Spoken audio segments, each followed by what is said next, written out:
Operation Frog by SSYRA.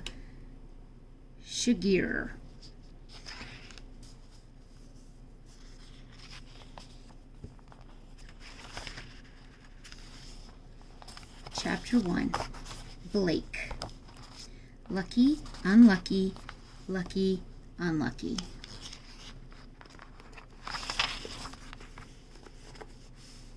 Emily. Status.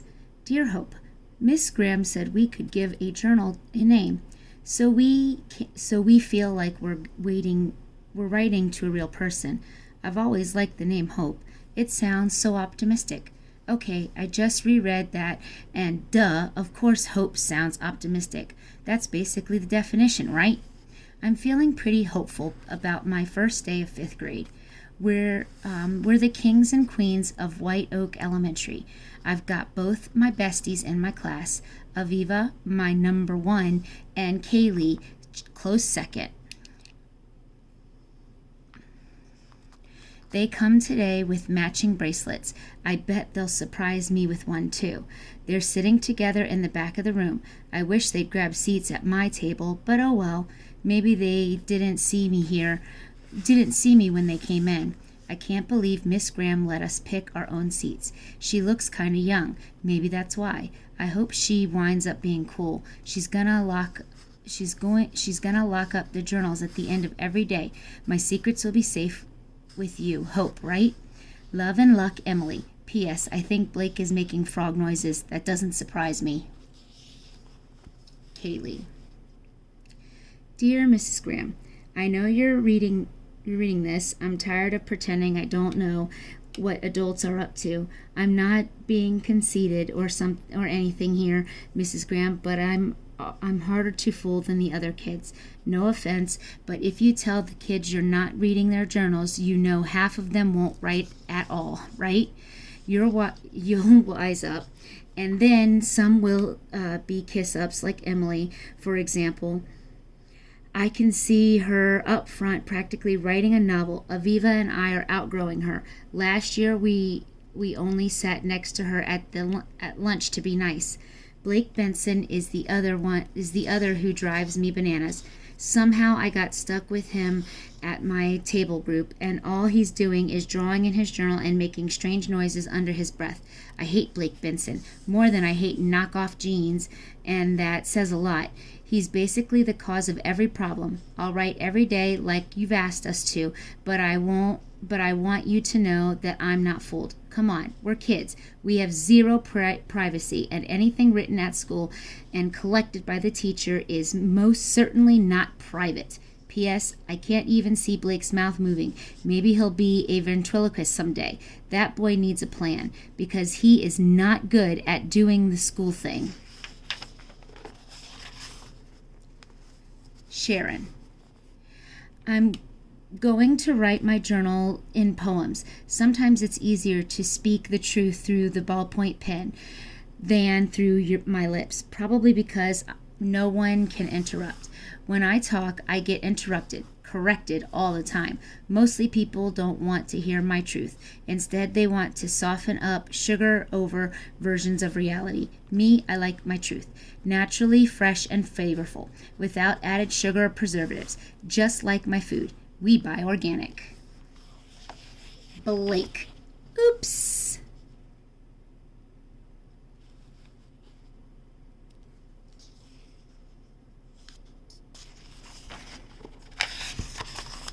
Henry. Someday I'll be a real movie writer-director, and I'll be so famous and rich that I'll pay someone to do the boring things like making my bed and setting the table. My movies will be comedies. None of that sappy tearjerker junk for me. I think I'm pretty funny.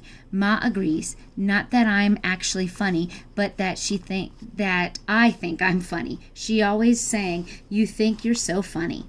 And I say, "True dat," like a gangsta from a TV show, which makes her frown.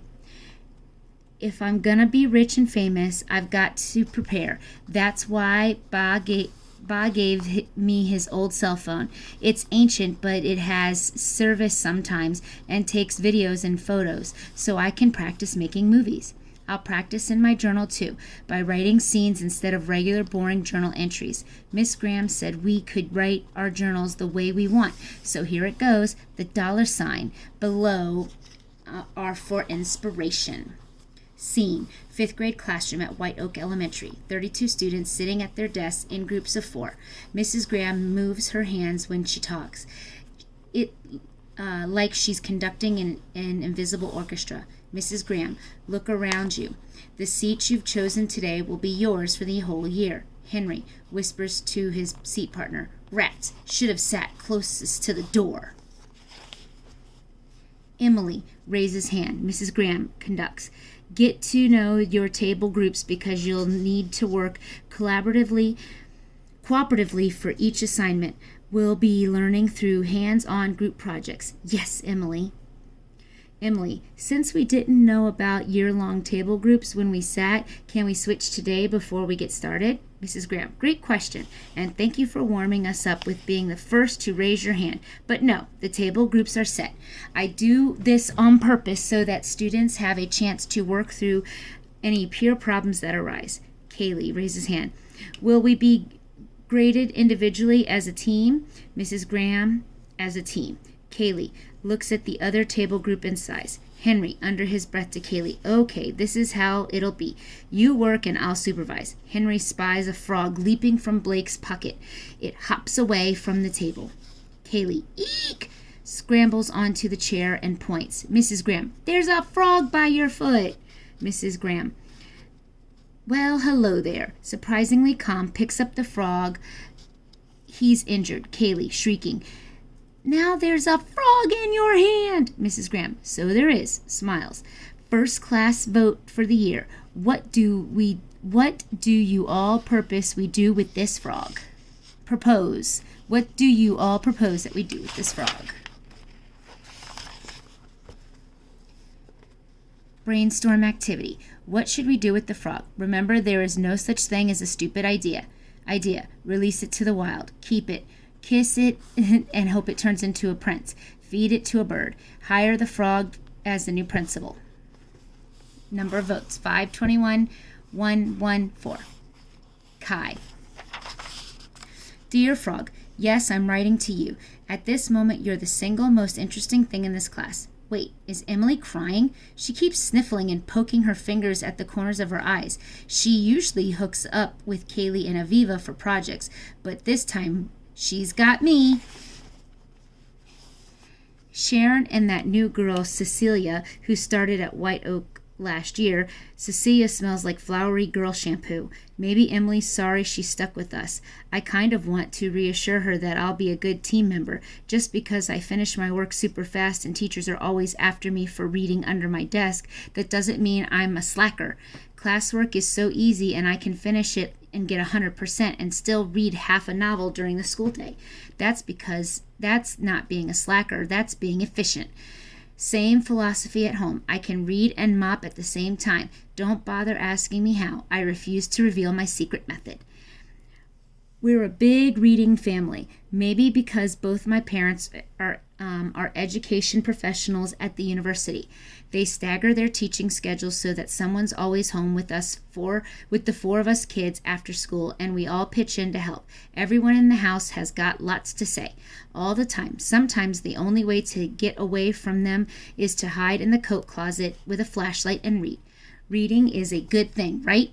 But guess what I get in the most trouble for? Reading. Somehow no one thinks it's a good idea to read while walking the dog, taking out the trash, or mowing the lawn. Apparently, I got all the creative genes. P.S. Writing in private journals on shared desks is a recipe for disaster. People will peek. Not me, of course. Other people. Cecilia. Hola, abuelita.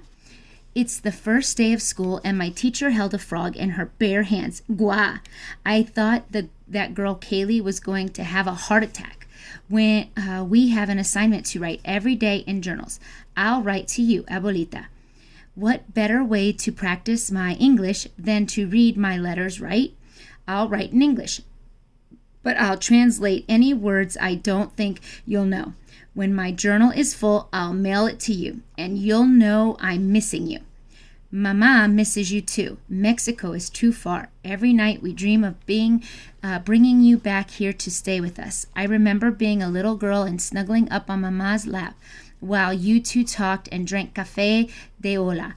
Hungry, mija? Mama would ask, and I'd shake my head, even though I was starving, because it was very cozy sitting with both of you. I didn't want her to move. Hopefully someday we'll live together again. Between my letters, our phone calls, and English class you're taking, and watching television from the U.S., you're gonna be practically fluent. Practica tu inglés. Words to practice. I know you can do it. Journal. El diario. Assignment. La tarea. Heart attack. El infarto. Practice. Práctica.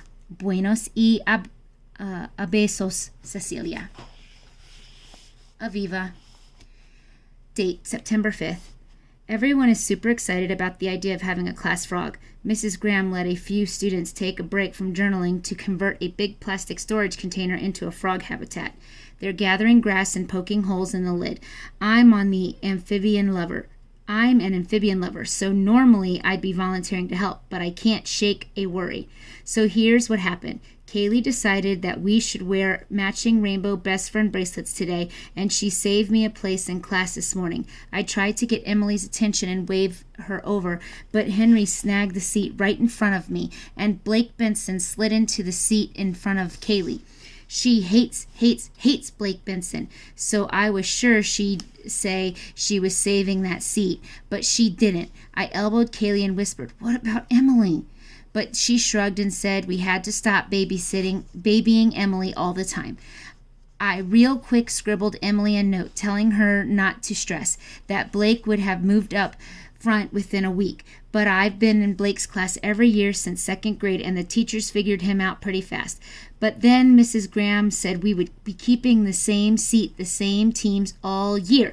So now I'm sitting here journaling and worrying about whether Emily is upset.